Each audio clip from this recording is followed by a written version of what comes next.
Quiero darle la bienvenida a Miguel Palomino porque el Instituto de Estadística e Informática, es decir, el INEI, ha publicado una muy buena noticia recientemente. Pues 509.000 peruanos han dejado de ser pobres durante el año pasado. Y el IPE, que es el Instituto Peruano de Economía, donde trabaja Miguel Palomino, ha profundizado en el tema y de eso estábamos discutiendo cuando nos sorprendió el vivo. Bienvenido, Miguel, oficialmente, ¿cómo estás? Un gusto, como siempre, gracias. Las cifras del INEI son una buena noticia, son una noticia simplemente alentadora. ¿Cómo lo analizan? No, claramente es muy bueno que 1 millón de peruanos hayan salido de la pobreza. O sea, no hay forma en que esto no sea interpretado positivamente. Por supuesto, uno siempre puede decir si pudo haber sido mejor, si hay mil cosas que uno podría decir. Pero el que un poco más de 500.000 de peruanos hayan salido de la pobreza es sin ninguna duda una excelente noticia, es muy bueno, ¿no? Además, sobre todo cuando uno considera que es un año más de un largo periodo en que más y más peruanos han estado saliendo de la pobreza. La pobreza ha caído en más de 30 puntos porcentuales del Perú. O sea, casi un tercio de los peruanos que eran pobres han dejado de serlo. Eso es una cantidad enorme. Estás hablando de más de 9 millones de personas que han salido de la pobreza. Es realmente extraordinario, ¿no? Una cosa que algunos han comentado, yo no tengo las cifras de todo el mundo para poder estar seguro, ¿ya? Pero por lo que conozco y, digamos, más o menos me meto en estas cosas, no me sorprendería que esta haya sido la más grande disminución en pobreza en la historia de la humanidad. ¿La de los últimos cuántos años? La que ha ocurrido del 2004 a la fecha en el Perú. Así. Posiblemente sea la más grande disminución de pobreza en la historia de la humanidad. Si no, ciertamente una de las primeras 3 o 4. Eso es extraordinario. Yo estoy hablando de la historia de la humanidad. Ahora, el ritmo de la historia de la humanidad, por supuesto. Ahora, el ritmo ha sido intenso, pero hay regiones que tienen disminución de pobreza realmente efectiva y además progresiva y regiones que no. ¿Cuáles son en realidad, las que todas las regiones han tenido una reducción importante de pobreza, todas, sin excepción. En todas ha caído la pobreza significativamente. A lo largo de los últimos, digamos, yo calculo del 2004 años, a la fecha porque es cuando tenemos mismo sistema de medición y es por lo tanto comparable todo, ¿no? Del 2004 a la fecha ha habido una caída muy fuerte y todas las regiones del Perú han tenido una significativa reducción en la pobreza. Lo que pasa es que en algunas regiones ha sido una buena reducción, o sea, no viene mal, y en otras ha sido una cosa extraordinaria, ¿no?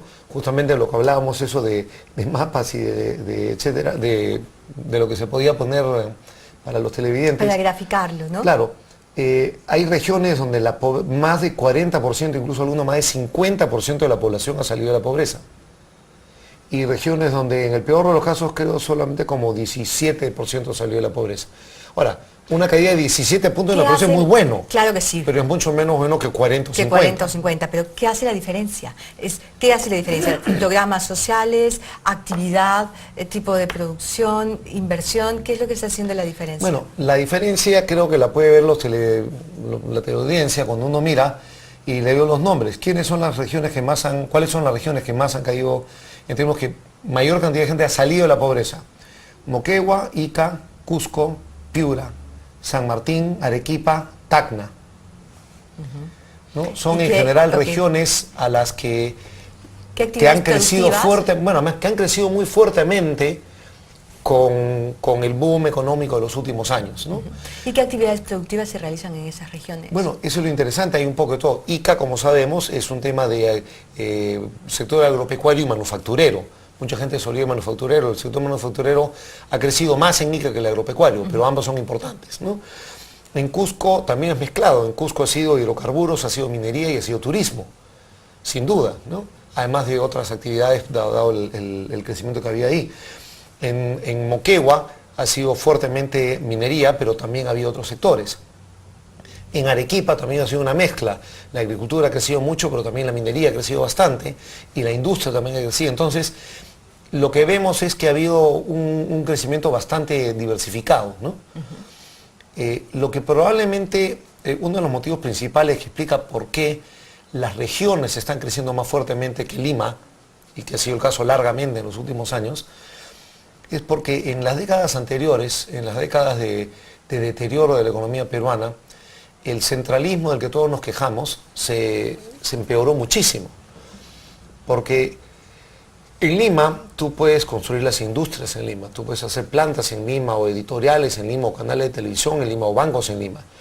Pero tú no puedes tener grandes tierras agrícolas en Lima, tú no puedes tener minería en Lima, tú no puedes tener actividad forestal o actividad pesquera en Lima, y el turismo no es, digamos, no ha sido un fuerte en Lima. Cuando se comienza a desarrollar la minería, la agricultura, la pesquería, los hidrocarburos, el turismo, esas son actividades descentralizadas. Claro. Eso se hace todo fuera de Lima. Entonces, el crecimiento fuera de Lima en la última década ha sido mucho más fuerte que el crecimiento en Lima. Claro, no en todas las regiones, pero en la mayoría de regiones. Sobre todo estas que he indicado que han crecido fuerte. Las regiones que han crecido menos. Por ejemplo, hablamos de Huancavelica, de Apurímac, de Cajamarca. Sí, bueno, hay dos cosas. Vamos a hablar de quién han crecido, cuáles han crecido menos o cuáles han tenido menor disminución de pobreza, era tu pregunta. Vamos, con la disminución de pobreza. Ya, en disminución de pobreza, hay dos cosas que explican esto. Por un lado, efectivamente, hay regiones que han crecido menos. Pero también hay regiones que ya tienen un nivel de pobreza muy bajo. Si el nivel de pobreza era muy bajo, es más difícil que mejore. Callao, por ejemplo, ha sido típicamente una provincia, una región, que ha sido relativamente de buenos ingresos comparado con el resto del Perú. Entonces es más difícil, o sea, en Callao no podía bajar la pobreza en 50% porque no había 50% de pobres, digamos, ¿no? Entonces hay ese doble efecto. Hay regiones que bajan menos porque no andaban tan mal, y otras que bajan menos porque no les ha ido bien. No les ha ido bien. ¿No? Oye, ¿a cuáles no les ha ido bien? Bueno, cuando vemos los números de las que han, digamos, crecido menos, Ayacucho, Apurímac y Cajamarca, que son 3 de las 4 regiones más pobres del Perú. Sí. O sea, las regiones más pobres del Perú, faltaba Huancavelica, ¿no? Y Huancavelica tampoco le ha ido tan bien, pero digamos, es la 7ª región que menos ha disminuido la pobreza. Pero las 3 peores son justamente 3 de las 4 regiones más pobres del Perú. Entonces, ahora, una de ellas es Cajamarca, y Cajamarca tiene potenciales inversiones, claro, pero se han quedado en potenciales. Se han quedado en potenciales porque no han desarrollado, y más bien lo contrario. Cusco, o sea, antiguamente el trapecio andino, o sea, Ayacucho, Apurímac y Huancavelica siempre han sido regiones muy pobres. Y a eso se añadía típicamente Cusco, Cajamarca y Puno, como entre otras, hay Pasco también, dependiendo. Esas eran típicamente las regiones más pobres del Perú. Cusco ya no lo es. Cusco ya tiene 21% de pobres, que todavía sigue siendo mucho, pero tenía como 65. Claro, claro. Hace solo 8 años. O sea, más del 40%, 42% creo de los cusqueños han salido de la pobreza en 8 años. Es una cifra extraordinaria. O sea, realmente como un logro una cifra histórica, muy difícil de imaginar. Mundial, claro. Si hace 8 años alguien hubiera dicho que la pobreza iba a bajar 42 puntos en Cusco, le hubiera dicho no sueñes, no puede ser, pues, no va a ser, ni un buen escenario puede ser. ¿Qué nos eso. garantiza que las personas que han dejado de ser pobres no vuelvan a ser pobres? Bueno, ahí hay dos temas de nuevo, ¿no? El primero, cuando sacamos las cifras promedio, yo creo que mientras Perú siga creciendo, sobre todo si crece a buenas tasas, la pobreza va a seguir cayendo. Todos los estudios son contundentes, no hay duda alguna. La principal explicación de la reducción de la pobreza es que el crecimiento económico crea más y mejores empleos. Y eso es lo que saca a la gran mayoría de la gente de la pobreza. Hay un elemento que hasta ahora ha sido menor, no quiero decir que no sea importante, pero ha sido menor, bastante menor además, una fracción, que son programas sociales y la actividad directa del Estado. Es importante esta actividad, y va a serlo crecientemente probablemente, porque cuando la economía crece y crea oportunidades de empleo, de más y mejores empleos, estos más y mejores empleos no son tomados igualmente por todo el mundo. Si yo soy un jovencito que ha sido desnutrido durante su infancia y que nunca tiene una educación decente, probablemente va a ser más difícil que esos empleos que se crean con el crecimiento, yo pueda tomar ventaja de ellos. Entonces hay un poco el problema de que el que ya está muy mal tiende a tener algunas desventajas para beneficiarse del crecimiento. Y ahí es donde tiene que haber alguna acción para alguien que iguale oportunidades, y típicamente el Estado tendría un rol muy importante en eso. Entonces, lo que tenemos es que el crecimiento económico es el que ha explicado la gran mayoría de la reducción de la pobreza. La otra parte han sido actividad del Estado, programas sociales y lo demás. A futuro eso creo va a seguir siendo así. Si el Perú sigue creciendo, la pobreza va a seguir disminuyendo significativamente. Entonces es la primera parte de la buena noticia, digamos, aunque lo importante es que siga creciendo, claro, ciertamente. por supuesto. Para eso se necesitan condiciones de crecimiento, inversión y lo demás. ¿Y cuánto han intervenido los programas sociales? Depende de los estudios y además típicamente se mide el efecto sobre la pobreza monetaria.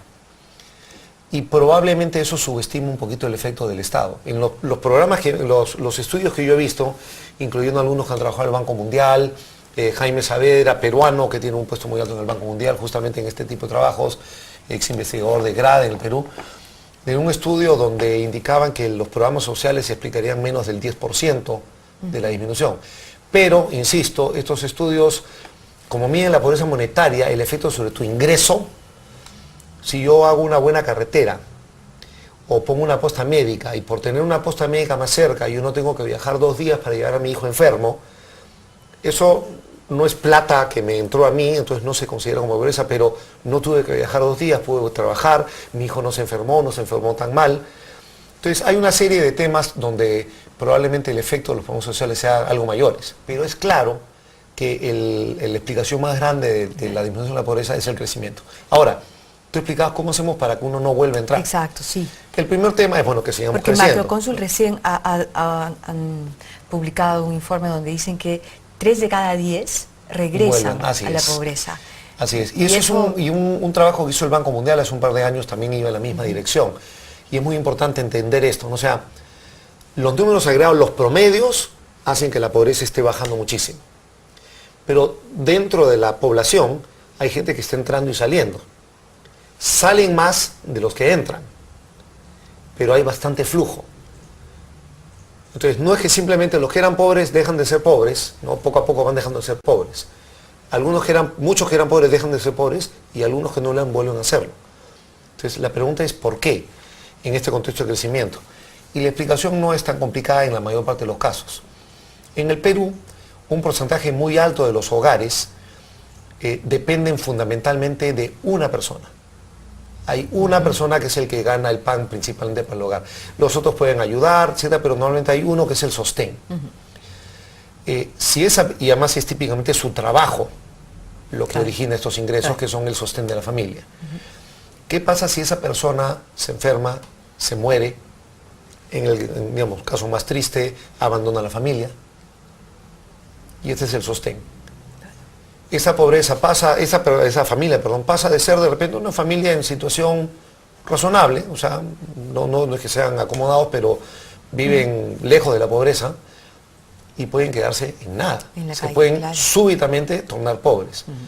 Entonces, en la medida en que existe este hecho, y claro, cualquier persona se puede enfermar o se puede morir o puede lo que fuera, perder algunos trabajos que sean difíciles de recuperar, por ejemplo, eso puede ocasionar problemas muy serios.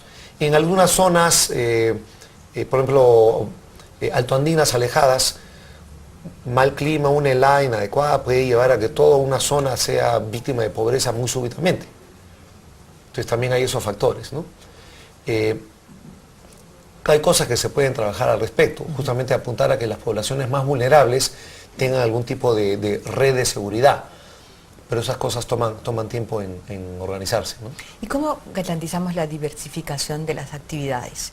Y también, por supuesto, del crecimiento, porque si la minería deja, o los precios de la minería dejan de tener los valores que tienen ahora, vamos a retroceder y a reducir tremendamente nuestro crecimiento y por ende también vamos a sucumbir nuevamente en la pobreza.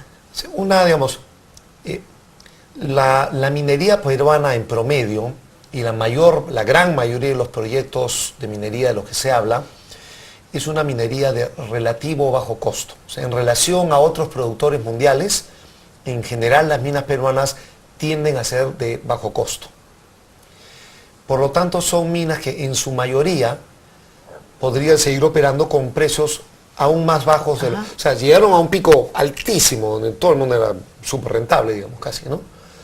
De ahí han bajado a precios que siguen siendo históricamente buenos. Los precios de hoy si bien son menos altos de lo que eran en su mejor momento, siguen siendo precios buenos. Si bajaran algo más, la gran mayoría de las minas del Perú seguirían siendo rentables. No tan rentables, ya no son esa locura que todo el mundo está como loco por invertir todo lo que se pueda lo antes posible, pero siguen funcionando. Entonces, probablemente una disminución no tan grande de los precios de los minerales tiene impacto en la disponibilidad de dólares, en la recaudación fiscal, pero no tendría por qué afectar muy fuertemente la actividad. Va a haber proyectos que no salgan, pero la mayoría sí saldrían, ¿no? ¿Y cómo diversificamos? Ahora, la diversificación. La mejor manera de diversificar realmente es crear las condiciones para que los empresarios de todos tamaños, todos los pequeños microempresarios, los comerciantes, industriales, agricultores que hay en el Perú, descubran ellos cuál es la mejor manera de usar los recursos con los que cuentan. Es difícil imaginarse, y normalmente no funciona, excepto por algunos cuantos casos muy limitados, que alguien diga, mira, en tal lugar lo que hay que hacer es tal actividad. Algo que no sea obvio porque ya se está haciendo, digamos, ¿no? Normalmente la gente descubre cosas para hacer que no es lo que un planificador central en algún ministerio se le hubiera ocurrido. En el año 1995, yo creo que casi nadie se le ocurría que el plantar espárragos o pimiento piquillo o mangos o paltas era pues una cosa maravillosa para el Perú. Seguramente algunos lo sabían, sí, pero no es que fuera una cosa ampliamente conocida, todo el mundo dice, uy, lo que hay que hacer es plantar paltas, ¿no? Y sin embargo ahí está. Entonces, yo creo que lo que hay que hacer es crear condiciones para que sea atractivo invertir y descubrir nuevos negocios. ¿Cuáles son esas condiciones? Sobre todo en las zonas que están alejadas, que hay infraestructura. O sea, yo no puedo realizar buenos negocios si no tengo cómo sacar mi producto al mercado, si no tengo comunicaciones, si no tengo electricidad, si no tengo agua, ¿no? Por supuesto. Entonces, infraestructura primero que nada. Segundo lugar, tener pues estabilidad económica, estabilidad, garantías, de respeto a la propiedad, a los contratos, todo lo que es básico para que la gente desee jugársela e invertirla a todo nivel, ¿no? Eso probablemente es lo más importante, que haya condiciones para invertir, que son las condiciones legales, económicas, financieras, y también las condiciones de infraestructura, apoyo institucional, legal, ¿no? Ahora, al disminuir la pobreza a 27%, más o menos, esa es... 25,8, era 27,8, era 27,8, ahora 25,8, ¿no? Según el INEI. Sí. 25,8, por supuesto... La cuarta parte de los peruanos, un poquito más, la cuarta parte es pobre. O sea, sigue siendo bastante, ¿no? No termina siendo alentador, uno siempre... No, es alentador que se haya disminuido, claro, pero hay un largo trecho por delante. 25% de peruanos que están en pobreza y en extrema pobreza, o la mayoría están en extrema pobreza. No. La extrema pobreza, no he visto la última cifra, pero estaba en, si recuerdo bien, como 6 y pico %. Pero déjame un momento porque puedo estar equivocándome. La cifra en todo caso era menos de 10 puntos. La entonces, de la extrema pobreza. De extrema pobreza. Disculpa que no la acuerdo bien en este momento, pero no son la mayoría. De los pobres, menos de la mitad de los pobres, un porcentaje menor de eso, es pobre extremo. Pero aún así, de nuevo, es demasiada, la cifra es muy alta. Claro. ¿no? En los dos casos es muy alta. Claro, hay demasiados pobres, o sea, 25,8% son algo así como pues, más de 7,5 millones de peruanos, más o menos. Claro. Ahora, en el ritmo, y eso es muchísimo, ¿no? En el ritmo, por supuesto, en el ritmo de nuestro crecimiento, podríamos, digamos, esperar que la pobreza disminuya como ha disminuido, al nivel que ha disminuido en los años anteriores. Al ritmo al que ha venido disminuyendo. Exacto. En parte sí, en parte no. ¿Qué quiere decir esto? Si seguimos creciendo a tasas significativas, yo creo que la pobreza va a seguir disminuyendo de manera significativa también. ¿Qué significa, o digamos, a cuánto asciende una tasa significativa? Bueno, somos casi 30, para redondear, casi 30 millones de peruanos aproximadamente. 1% son 300.000 personas. Sí. ¿no? Entonces, si yo bajara 1% de pobreza al año, estoy quitando 300.000 personas de la pobreza. Es bastante, es realmente un impacto fuerte. Ahora, son 7,5 millones de pobres, entonces hay que tratar de ir más rápido que eso. En promedio se ha avanzado mucho más rápido que eso. En los 8 años ha bajado la pobreza como 30 puntos. Entonces, si han bajado 30 puntos en 8 años, eso quiere decir que eso ha bajado a un ritmo de más de 3,5, digamos, Claro. ¿no? Anual. Este año ha sido 2, pero también es verdad que cuando la pobreza estaba en 60 o 50 y muchos, era más fácil bajar 2 o 3 puntos que cuando ya está solo en 27, ¿no? ¿Por qué? Bueno, porque para comenzar hay menos pobres. Si la pobreza fuera solo de 2%, yo no podría bajarla a 3% al año porque ya no hay 3% de pobres, como ejemplo, ¿no? Lo que le pasa a las regiones más ricas. Tacna, Callao, no pueden bajar la pobreza tan rápidamente porque ya no hay tantos pobres, pues, ¿no? Pero, entonces, ese es un factor. Pero es verdad que todavía se puede seguir bajando. Y el otro tema es que cuando van quedando menos pobres, los que van quedando tienden a ser los que son más difíciles de llegar. Poblaciones rurales. La población rural más alejada. En la población rural hay de todo tipo. Hay la persona que realmente está muy alejada en la punta de un cerro, en una zona muy complicada, y el que es rural, pero que está solamente a media hora de la ciudad. Obviamente, el que está solo media hora de la ciudad, es mucho más fácil que se engarce, que entre al mercado, que encuentre oportunidades de empleo, que le llegue electricidad, que tenga servicio de salud, que el tipo que está mucho más lejos, a 2 días de camino en mula en la punta de un cerro. Entonces, sacar a esa persona de la pobreza es también más difícil. Y es justamente el reto que tenemos, y ahí es donde tiene que además que entrar mucho más fuertemente el Estado. Por eso, crecientemente, la responsabilidad del Estado para sacar a este tipo de personas de la pobreza que tienen este tipo de dificultades adicionales va a ser cada vez más importante. O sea, ya no va a ser tan fácil que solo el mercado lo haga, ¿no? Claro. Como lo ha venido haciendo hasta ahora y como lo puede seguir haciendo por un tiempo más, ¿no? Por un tiempo más, pero ahora tiene que reaccionar. Crecientemente la responsabilidad del Estado se va haciendo más grande, ¿no? Gracias, Miguel. Estupenda explicación, como siempre. Muchísimas gracias por Gracias estar a ti. aquí. Vamos a hacer una pausa, vamos a regresar.